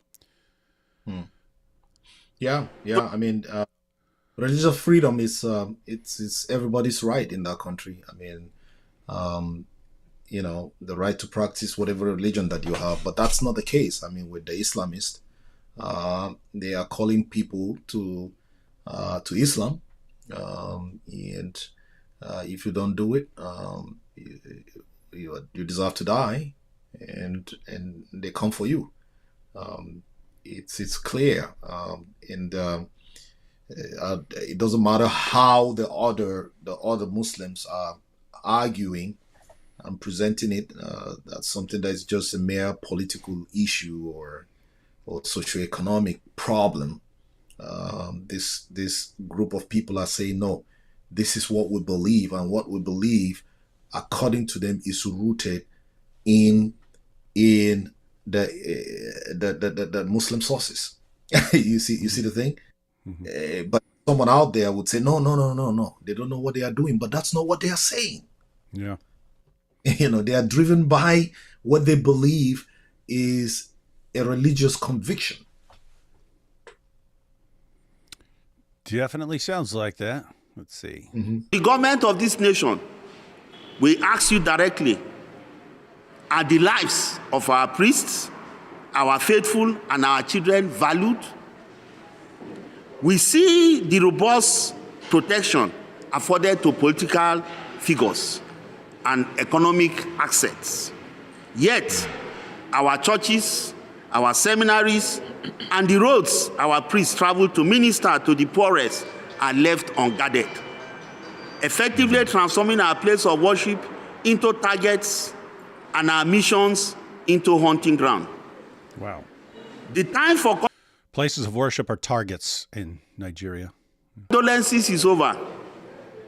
The time for endless committees and task force that yielded no visible result is past. We demand concrete, immediate, and visible action. 1, swift, transparent justice. We demand swift, transparent justice. That sounds reasonable here. that the killers and kidnappers of our clergy, their families, and our faithful be hunted down, prosecuted, and justice, which has long been deferred, is final.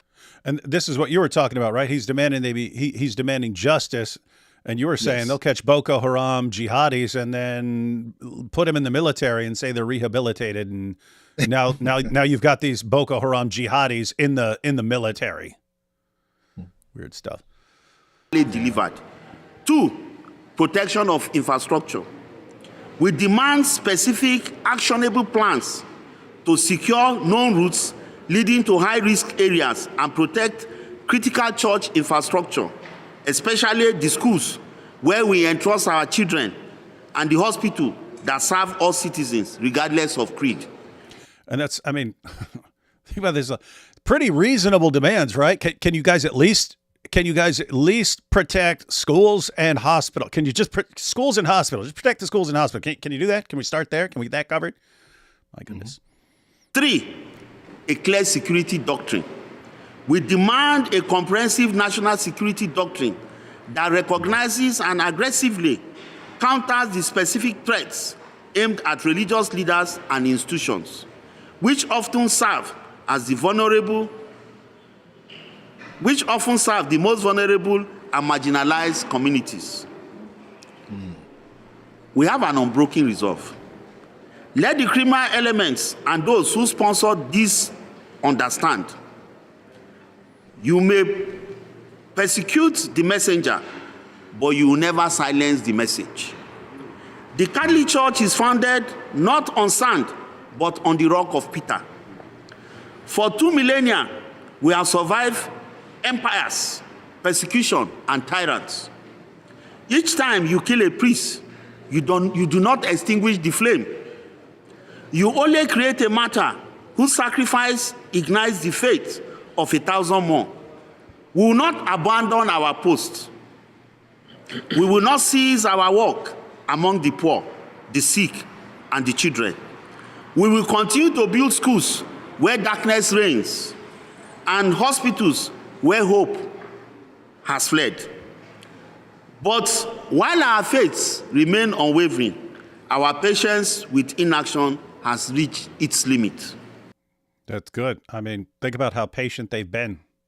Over 100,000 killed, 7,000 just this year. What was that? 19,000 churches burned, and all they're saying is, hey, can the government do its basic job of protecting a couple of our basic rights? The eyes of the world, and more importantly, the eyes of God, are watching. A government that cannot protect those who serve the community, who teach the young, and who heals the sick is a government that has fundamentally failed the people.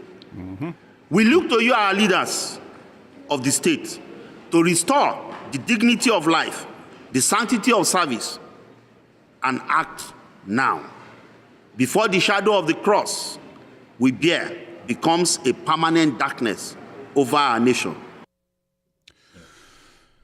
Good guys, making good points. Nothing but good points there. But yeah, basic point that he had there at the end. Here are our rights under the Constitution. The government is not protecting them. We've been as patient as we can. We can't wait any longer. If the government cannot protect schools and hospitals, the government has failed to do its job. The government has just failed. Yeah, they have failed. It's going to be anarchy. People will no longer follow orders because that's already a failure in the system. And that's not my prayer for that nation. Nigeria, like you early actually noted, it's a beautiful place. It's strategic, and there's so much that Nigeria can offer to Africa and in even other parts of the world. So the government would need to understand that they have really, special people, and they are supposed to do the needful in order that the nation will be working. It will be working. I mean, imagine if that nation, God forbid, 230 million people go into like a civil war crisis. So just imagine how that is going to impact not only Nigeria or Africa, even other parts of the world. Because people will be floating all over, as a result of either, God forbid, war or something. Now, yeah. Oh yeah, I just wanted to ask something, and I was gonna go through an article, but based on the videos we've seen, I think they've covered everything important. And the video we just saw, he covered way better suggestions for what needs to happen than anything I've seen in the articles. So we'll take the last couple super chats and then share any final thoughts. But I just wanted to ask you, as far as like possibilities for the future. I've seen people suggesting that, and I've wondered as well. Like, does Nigeria at some point need to be broken up, like, into two different parts, where there's like a Christian part or and a Muslim part, just because if the Muslims aren't going to be able to stop attacking or something like that, or is it a matter of just getting a less corrupt government that actually defends its people and supports their rights? But what do you think? Like, what do you think like a successful future for Christians in Nigeria looks like, and how do you think that would come about? I think it all depends on what the government is able to do now, and it depends on what some of the Islamic clerics and leaders are able to, especially the ulamas, are able to address. Some of the kind of teachings and preachings or dawah that we do here. They have to come up with a system that would have to stop some of these things. But like I said, Boko Haram did not just happen by accident. We have, even within them, we have disagreements. Some of them are pointing others to say that you are the reason for these guys to come. You are the reason for this kind of movement to happen. You see the thing? Why? Because we had people who are very radical in their approach, and that radical approach, gave birth to this kind of ideology. I come from a state where, the state has the highest record of religious crisis as a result of some guys that were sponsored, went to Saudi Arabia and came back, and then they began to teach something that has never been known or experienced. And that impact the whole place. In that state, if you go, there's a line that is drawn that separate where Muslims are and where Christians are. Why? Because these things keeps happening. In fact, I can literally say that it was in 2001 during the Miss World Beauty Pageant crisis when the Muslims came out and started attacking the Christian communities and burning down things and killing. And then that was the time that some of the Christians who were living in the other part where we have majority Muslims had to leave that part and come back to the other side that is majority Christians. Why? Because they would be killed if they are in the other side. I'm not fabricating this thing. I'm saying this thing out of experience because I live there. I know it. I hear the preachings, the kind of preachings that come out of the loudspeakers early in the morning or in the night. I pastored in a church that is close to a very small mosque. I remember during the election of 2011, I mean, this preacher every morning threatening the Christians in that community, telling them we will come, we will slaughter you, we will kill you. I mean, you keep hearing that. I came from there. Somebody can argue to say, oh no, this guy is just lying. No, it's not a lie. That's a fact. It's happening. And so some of these problems have to be dealt with. Mm-hmm. The government will have to swing into action to address some of these radical Islamic leaders and clerics and in the northern part of Nigeria.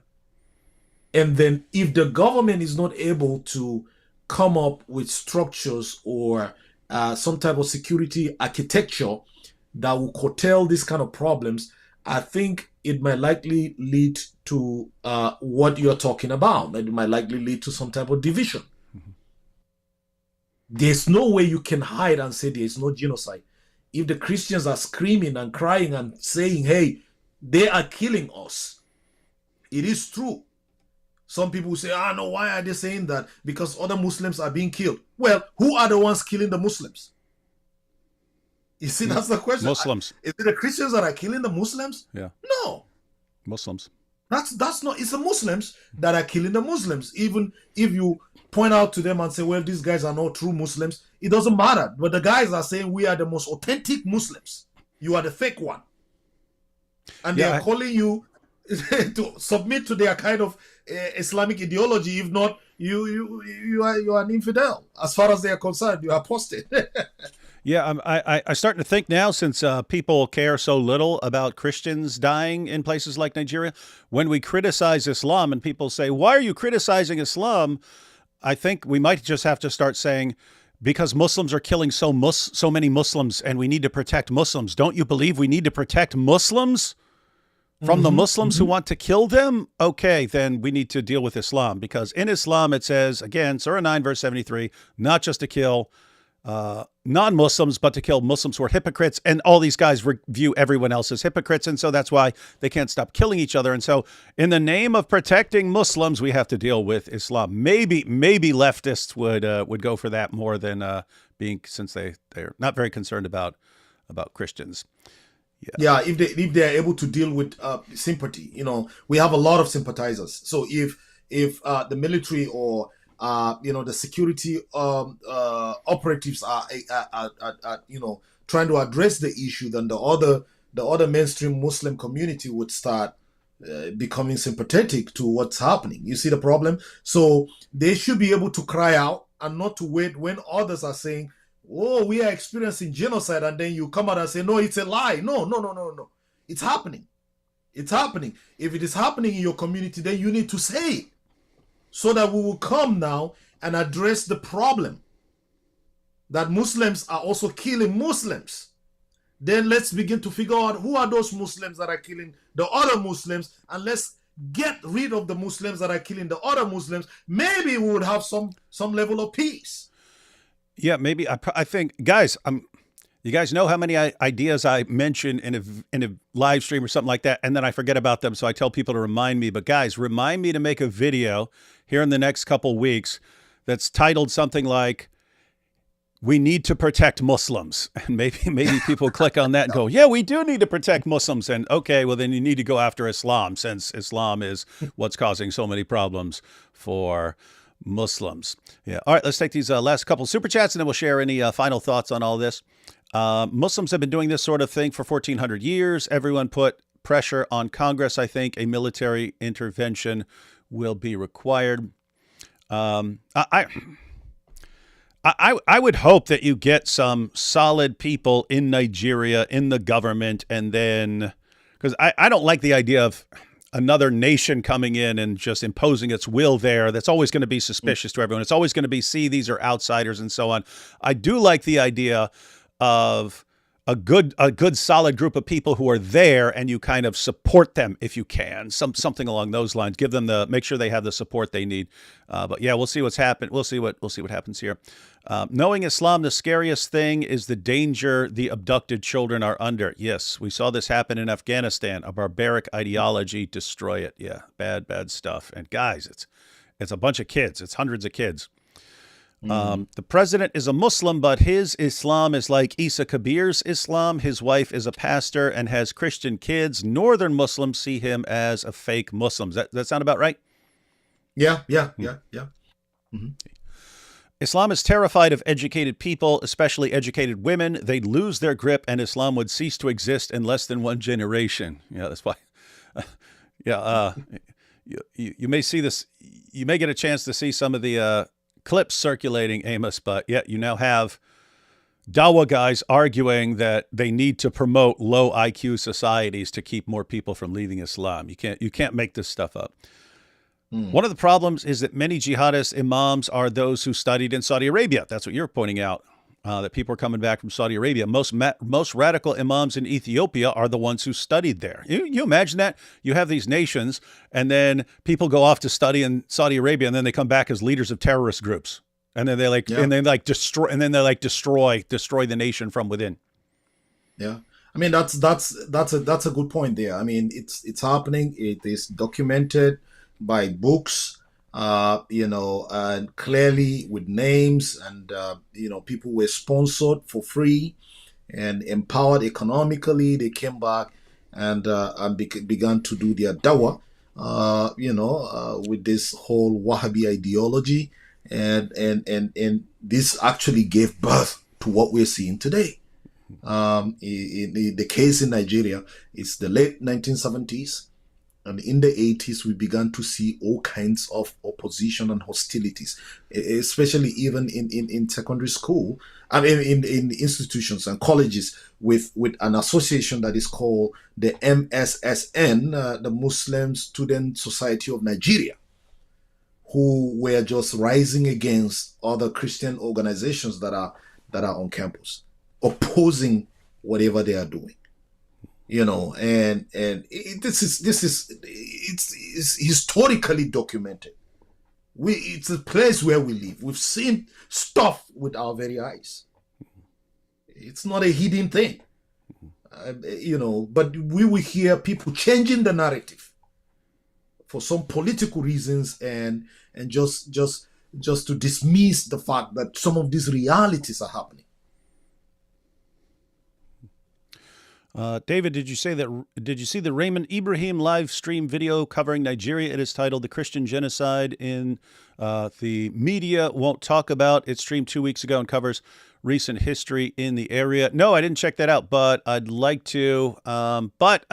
Guys, I strongly suspect we're going to be talking about Nigeria quite a bit in the coming months and maybe all of next year as people finally start paying attention to what's going on there. So, yeah, maybe I'll get Raymond Ibrahim on for one of those. Mr. Super Nerd, a.k.a. Mike Winger for any newbies here, did an interview with a guy running a ministry in Nigeria with a donate link, equipping the persecuted, but I haven't researched it myself. I would guess Mike Winger, even someone as horrible and nerdy as he is, would have checked that a little bit. So I'm guessing that's good, but I'll check on that myself. Didn't the Catholic Pope kiss the Quran? Great. I don't know, but I've heard such things. But yeah, that would be pretty weird and creepy. I have to go, but I'm very glad we could hear from Amos today. May God bless him and his family and town and state and all of Nigeria. Amen. Thank you. Oil, petroleum, iron, natural gas equals Islamic greed. Oh, yeah. Nigeria has lots of natural resources, including tons of oil and so on. And not just that, so that's the stuff that's underground. But then on top, they have all this awesome farmland. That's what I mean. They have everything to just be this completely flourishing nation right here. And instead, you can't even go to school without being kidnapped and held for ransom and forcibly converted and so on. So it's like, yep, all day. Seems like what's missing is a good, not corrupt government that actually crushes jihadis wherever they are found, and Nigeria seems like it would be flourishing. Red Cross are supporting Gaza, not Nigeria. Yeah, isn't that weird? I once commented about the attacks on Christians in Nigeria on an Australian news page. Someone replied, getting what they deserve. Wasn't a Muslim. Yeah, that does sound like people. Yeah, Christians get what they deserve. Pretty sick stuff going on. Could the Nigerian army effectively fight back, even if they wanted to, or are they too compromised? Yeah, so Amos already pointed out that they're catching Boko Haram jihadis, and what do? Well, we don't want to punish them. So we'll say that they're rehabilitated and reformed and stick them in the military. Okay, great. So you have Boko Haram jihadis being trained in your army. Right. Unfortunately, for the first time, we have a general in the army captured by Boko Haram and brutally murdered by Boko Haram. So right now, as we're talking, I'm not sure if the Nigerian government have recovered his body yet. So I'm not pretty sure about that. But this is something that happened. A brigadier general in the army for the first time. It has never happened, but now it has happened. And so that's an indication that this is just going out of hand. It's pretty bad. In 2018, there were 200 girls taken by Boko Haram that no one has asked about since. I don't know if you're talking about the Chibok girls or something that happened later. I think the Chibok was 2014. What's it? This is a different one? We have different kinds of it's endless, abductions. Right? Yeah, that's a different one. Yeah. Yeah. Wow. Yeah, and there I don't think people shared the hashtags because hashtag didn't work last time, so I guess it won't work now. And so that's a situation we're in, ladies and gentlemen. So, yeah, we need to basically throw everything we can at the situation. One thing that never changes is we all need to be exposing Islam. Everyone does. People need to understand where these ideas come from and confront and refute them. I'm saying this because that's what you guys can do here, right? You guys aren't in a position to change the government of Nigeria or something like that. We're in a position where we can continue exposing the ideas and spreading information about what's going on, get other people's attention, and we're in a position to donate to any good organizations who are trying to help people there. So let's make sure we can do everything that's actually within our power to do, and anything that's outside of our power, we can advise our governments and so on to do anything they should be doing. And then anything that's out of anyone's power here, that's where you go to God for. You go to God for the stuff that's beyond all of our power. All right, Amos, final thoughts on any of this before we close out? Yeah, well, I just want to thank you for this wonderful opportunity. Let's keep doing this, because I think we need to advocate for what is happening, irrespective of the different voices and the pushbacks. If you are observant and following what is going on, you will discover that, the disagreement is along religious line. The Muslims are saying, oh, this is not genocide. Then some of the Christians are saying, this is genocide, except for those who are in politics, who are top government officials, who would want to debunk that idea for political reasons. But I mean, it is happening. If people are displaced from their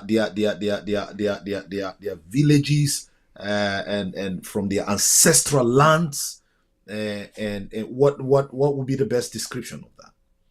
When children are waking up and don't have parents, what do you want to talk about that? How best would you describe that? Sounds like you a see genocide. that? Mm-hmm. Yeah, that's the point. That's the point. When you're killing people and there's mass burial of people, that's genocide. Mm-hmm. That has to be addressed. And so, I mean, that's the only thing. No, we don't even enjoy talking about this, but if this continues, then we will keep talking to expose the strategy of the enemy, the strategy of the evil one, and make sure that the world knows about this. And if help can come from anywhere, ultimately we are depending on God for help. But if help can come from the United States, if help can come from anywhere to address this problem, we need that to be addressed. And so I would say that the government need to cooperate and talk about this and look at the best security architecture that needs to be in place to address this issue, and not to push back and say, oh, it's not happening, we can handle this, and yet it is happening.